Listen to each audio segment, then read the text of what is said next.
saw in Genesis 20 that the Bible gives us a very realistic picture, and it shows us very clearly what is right and what is wrong. Now, the center of our story is a person called Avraam, who was chosen by God. He was elected, and he had a special calling. And if we have this image, we very often see either that if a person who is chosen by God, he has to be ideal, he has to be perfect, good.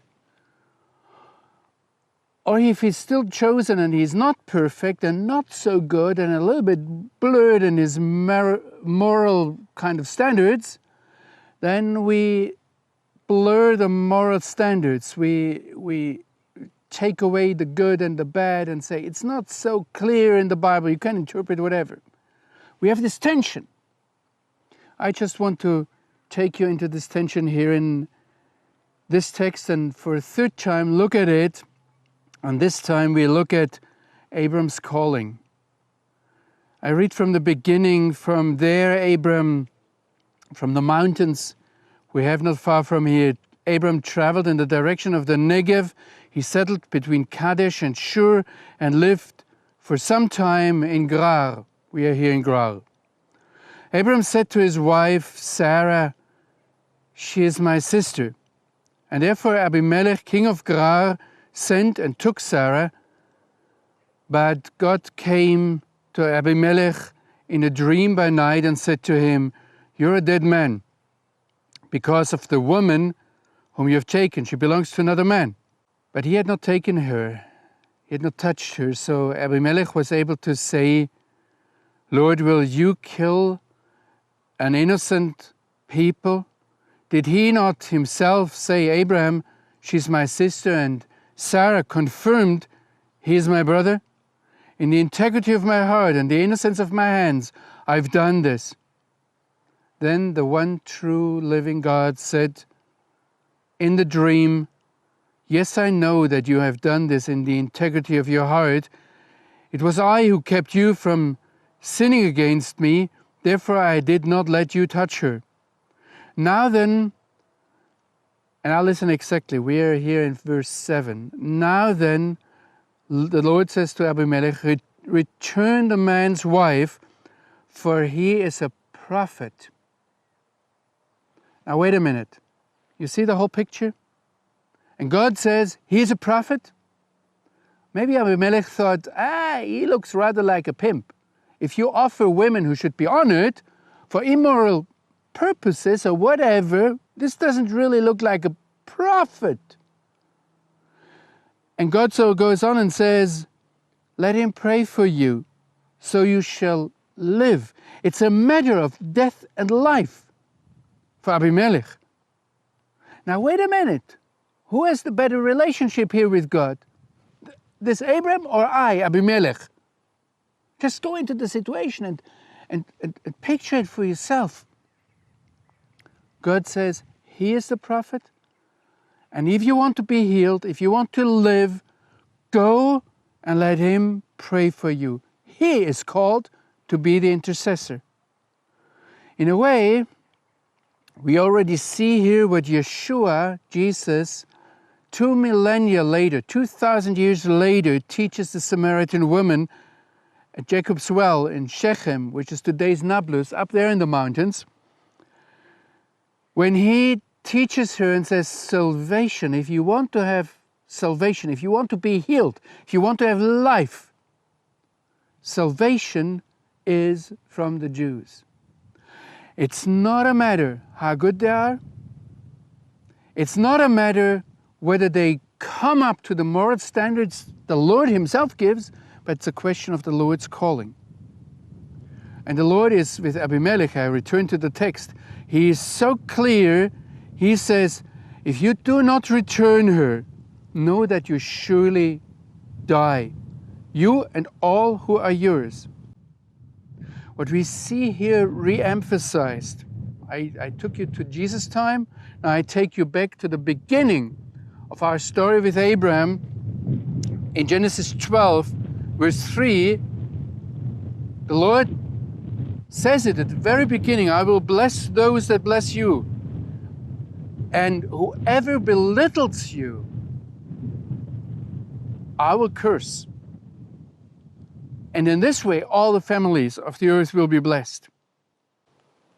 So, it is decisive for us today that we as Gentile nations, as non-Jewish nations, have a relationship with the nation of Israel, with the children of Abraham. It is crucial that we do not lose sight of this determination that God has determined, this fact that He has put on the ground in this creation, the very beginning. And it says then in verse 17, listen to this. It says, then Abraham prayed to the, and it says here again, to the one true and living and only God. And God healed Abimelech and also healed his wife and female slaves so that they bore children. You see here the crucial key, the crucial point in this whole scenario is that Abraham sticked to his calling. Now just imagine the situation. Abimelech could have come to God and said, Lord, I have a relationship to you. I'm the one who listens to you. I'm the one who holds up your standards. So why isn't it enough that I just tell you? Maybe the Lord has a plan in taking Abimelech, letting him go to Abraham and say, Abraham, I need you to pray for me.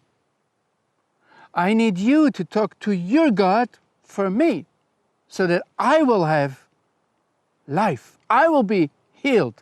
And if you see here also, the fruitfulness of the family of Abimelech was dependent on Abraham's prayer.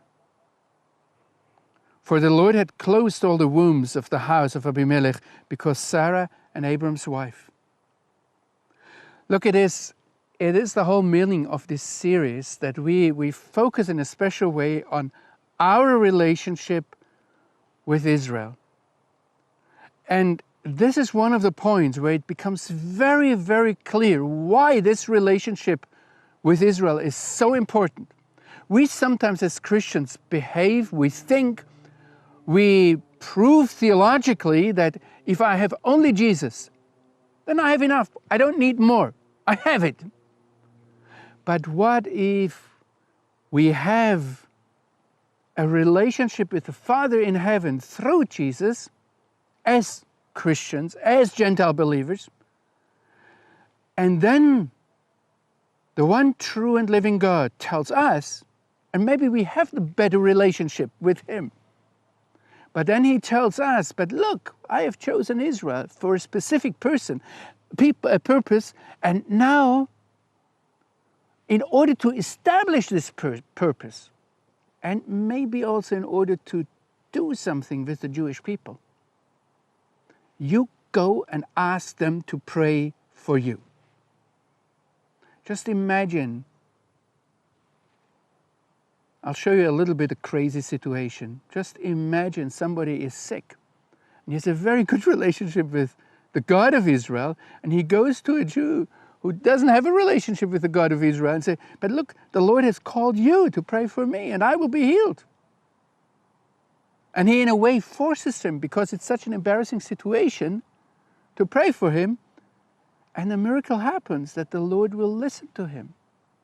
Now, I admit, I speculated here a little bit, but what I want to do is with these texts and with these explanations, I want to trigger you a little bit to think about yourself, about your relationship with God, about the situation in this world, and about our relationship with the Jewish people. And let me add one last thing, and then I'm finished with this sequence. There is a concentration today on the nation of Israel that is absolutely illogical. If you look at the United Nations, they focus on Israel more than on any other nation. Actually, they focus on Israel more than on the rest of the world. And I'm convinced that the enemy of God much better understands the crucial function and the crucial situation of Israel in this world, much better understands it than maybe the Christian church.